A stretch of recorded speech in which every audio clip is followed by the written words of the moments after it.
Ti presentiamo il nuovo RCDC-K433 Wireless Door Control Kit, una soluzione professionale progettata per semplificare l'installazione, migliorare l'accessibilità e garantire la massima affidabilità per sistemi di apertura automatici.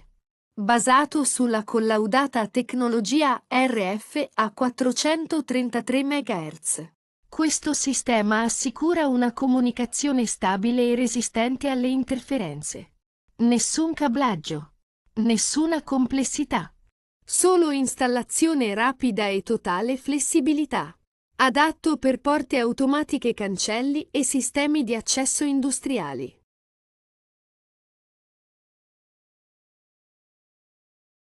Ci sono 3 possibili modalità di funzionamento. 1. Modo diretto. 2. Modo impulsivo. 3. Modo continuo. Il pulsante 1 del telecomando chiude il relè, mentre il pulsante 2 lo apre. Entrambe le azioni possono includere un ritardo programmabile, da 1 a 250 secondi. Il tempo di attivazione T1 e il tempo di disattivazione T2 possono essere impostati in modo indipendente.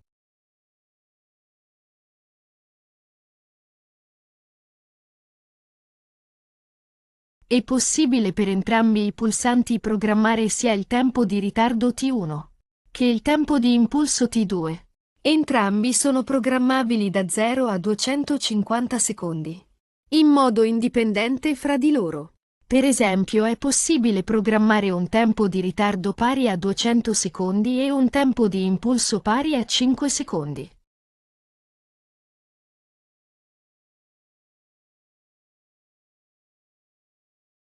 In questa modalità di funzionamento, quando si preme un pulsante del telecomando, il relè si attiva e rimane attivo finché il pulsante viene mantenuto premuto. Appena il pulsante viene rilasciato, il relè si disattiva.